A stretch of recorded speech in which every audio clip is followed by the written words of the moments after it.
Our live local community coverage continues here from Access Tennessee, our local radio stations, and your local digital partners. I'm Will Nunley at our studios here in Perry County, not far from the Tennessee River in Pineview, where, like many of you, if you're able to stream along with us right now at home, maybe you're one of the lucky few that have electricity. Otherwise, you're watching us on some reserve battery power and hoping that you have enough left, and we certainly understand that. So I'm going to keep this as quick as I can, but also want to get you updated with the very latest that we know across the counties right now as we get information in from lots of different sources, and we're going to try to bring these updates to you just as often as we can, but we're tracking everything down for you folks. So first of all, I hope that you're staying safe. If you're in a place that does have power, thank your lucky stars and stay there. If you are without power and you're watching us right now on your phone, like I said, I'll try to keep this update quick for you, but make sure if you have a secondary source of heat that you are staying right where you are. We still have power outages that at last count were very close to 14,000 customers in the MLEC service area. That number expected to climb because just now are we starting to see some relief from the rain, the freezing rain and the precip that's been falling now for hours, almost 24 hours at this point, at least 12, that have been, just blanketing areas. And that has caused chaos on the back roads and the main roads, really. You may look at some of our camera views and see that we have clear streets on some of the major highways or passable streets. And that's the truth, because when the state road crews are busy working, they can handle it with the plows and the brine treatments. It's the moment you get off of those roads that the problems really start to stack up. I was speaking just a moment ago with Lobelville Mayor Robbie Moore, who said he's been working for hours just to try to get out of his farm, his property, to get into town to try and continue to help his neighbors. Chainsaws are humming all up and down these country roads.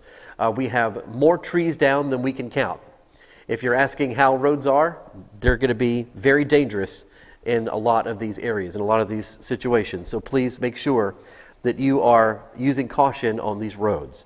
I want to show you one of our cameras here. This is the Savannah, Tennessee camera coming to us from the Hardin County Emergency Management Agency, and we appreciate that view there as they kind of give us a glimpse. We have a whole camera network, folks, to be able to show you normally of cameras from downtown Linden and Dixon and everywhere in between. There are a lot of places we can normally go. That is not an option for us right now, and as you can imagine why, these cameras run on electricity. And so we're just not able to have access to a lot of these cameras right now, simply because the electricity has run out to these areas, and we've lost communication with them. So as we work to build that back up, we'll bring those cameras to you. I have on the line here with us Mayor Robbie Moore, who is joining us from Lobelville. Mayor Moore, I was just talking about the struggle that you've had to even get out of where I parked them, and I was on my side-by-side, and I had several, as you can see, before and after while I was standing there. And then another one, I was beside my mailbox getting supplies from side-by-side to my truck, and probably a 30-inch tree fell, hit my mailbox, and missed me by about 20 feet. So currently, we do have the backhoe out. We do have all of our equipment out. Volunteer fire department has been very active. And we just finally had to leave a site. We like a couple of trees getting one roadway clear, but the trees kept falling. And probably another 24-inch tree fell just right behind us, and we started getting very concerned for our safety because the wind started picking up. But the roads are very slick, and unfortunately the power, there's lines down everywhere. Right now we were trying to get back towards Highway 13, and another tree fell, and now we're having to cut it out. So, but also a shout out to all the police departments, the fire departments, the first responders, Mother Mary Lewis, the utilities in the town of Linden, and the city of Lowell. Just a good example would be is Dale Odom's on the backhoe right now, a week removed from having shoulder surgery. So, and we've got our fire chief is very, very active, Chris O'Gwen, and also too, Daniel McCoy and Chris last night spent the night at the Public Works building working on the road. So I know us and all the other agencies are doing everything they can, EMS, to try to keep everybody safe. But please check on your neighbors, please check on everyone, and just please be patient with everybody.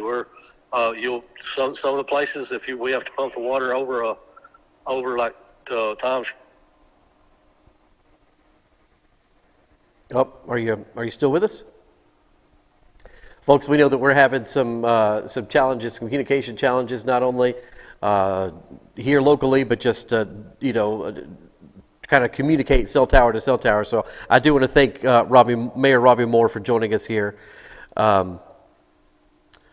Thank you, Mayor Moore, for giving us an update. So again, he's detailing for you not only the challenges that they're facing in his neck of the woods here in Lobelville, but also the amount of people that are kind of coming to rescue there and able to step up at a time like this. And even people, he was just saying, that have recently recovered from surgery are getting out there, getting in these county vehicles and doing what they can.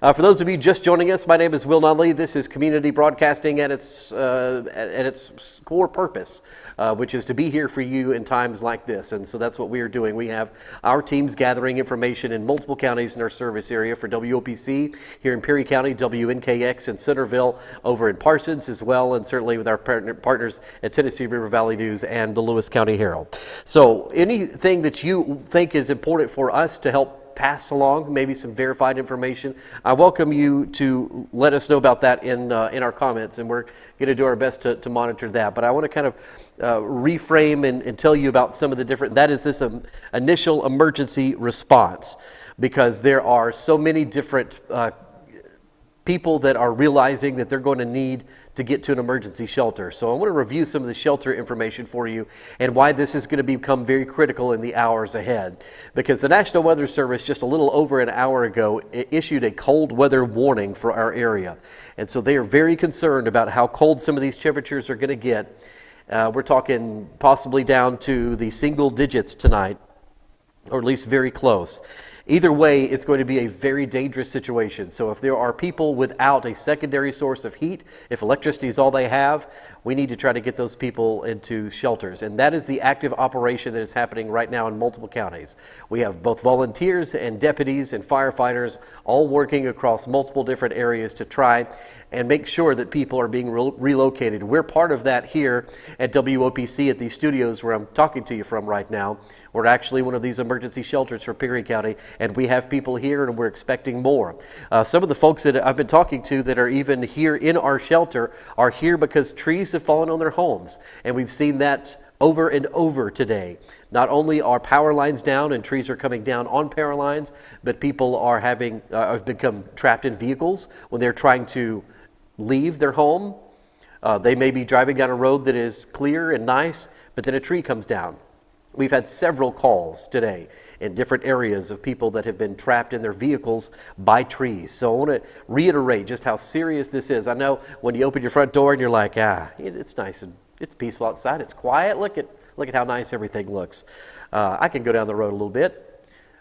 You can until a tree falls, and that's what the situation that we're seeing a lot. And we're certainly thinking about our neighbors that are also dealing with situations where trees have fallen on their home, because we don't have a lot of injury reports, and that is a good thing. We're very glad to hear that, but we are working in this situation where we have people that need to get evacuated from their homes because this dangerous cold temperatures, we're doing nothing now at this point but falling temperature-wise. It's going to get colder and colder from here on out. And even into Monday night's going to be even colder than it's going to be tonight. So we have a very serious situation on our hands in terms of trying to get people out of their homes if they don't have a secondary source. Now, if you're watching and you're like, hey, I've got my gas logs here, I have a wood-burning fireplace, I can weather this, I'm safe, no trees on the home, thank your lucky stars, and stay where you are. And we're very happy to hear that. Conserve your battery power, conserve your energy, but we're very glad to hear that. And a lot of folks are in that situation. They've sheltered in place. We've been telling you for days this is coming. They've responded to that. They're stocked up. Hope you're enjoying your snacks. This is the only camera view that we have to bring you that's live, and that's going to be from Savannah, Tennessee and Hardin County, because all of our local community cameras that we have mounted, even on our own radio towers, don't have power anymore. And if they do have power, they don't have connectivity. So that's the challenge that we're dealing with today. I do want to reiterate that phone lines are very busy for our emergency workers, even if they're working at all. And I say that because here in Perry County, the non-emergency numbers, last we checked, and the last information that we got from 911, they were saying that their non-emergency numbers are not working, but they do have alternative numbers. And if you want to get those, you can go on the 1013 WOPC Facebook page. We have them posted for you. But a reminder, please don't use 911 unless it is a life-threatening emergency, unless someone is trapped and in danger, a fire, you know the drill. But save those. Please don't call 911 for road conditions or status of power. I'm in constant contact with Meriwether Lewis, and we do expect another. Right now they're trying to get a hold of just how many outages they have. I think the number that we received earlier was staggering, that near 14,000. And I think that we're going to see more in the next update, but we'll let them tell that story and also learn more about their plan. Now, when we've been talking to Meriwether Lewis in preparation of this storm event, they were talking to us about their procedures. So what happens now? So the power's out. What are they doing? Well, they're trying to get to the substations first and make sure the substations have power themselves, that a TVA line or whatever that brings it in is not disrupted. And then from there, they begin to build out into the cities. In cases like downtown Linden, electrical grid, and this structure is going to take some time, folks. This is not going to all repair itself tomorrow. It's not going to all repair itself even the next day after that. We could be here for a minute like this. And I say that because I want you to seek shelter if you need shelter, or if you have someone that you think needs shelter, that they don't have an alternative power source, that this will be when we need to be taking action while we have daylight, while we have volunteers that are trying to get on the roads. Maybe they have side-by-sides, they have additional resources that they're trying to do that, okay? So the forecast, we'll get into that. We'll touch on that just a little bit. I'm actually going to get an update from the National Weather Service here shortly, and I'll be able to pass that along to you. But the forecast is getting dangerously cold, and that's the most important thing you need to know. A lot of the precip is going to die down by tonight. So if you're still getting some drizzle right now, you're still getting some light snowfall, it's going to be on its way out by tonight. But what moves in are these single-digit dangerous temperatures, and that's what I want you to think about. And have multiple ways to stay warm. Have a plan A and a plan B. And if you don't, or you know a neighbor or family member that has no plan B, they need to come here. They need to be in one of our shelters.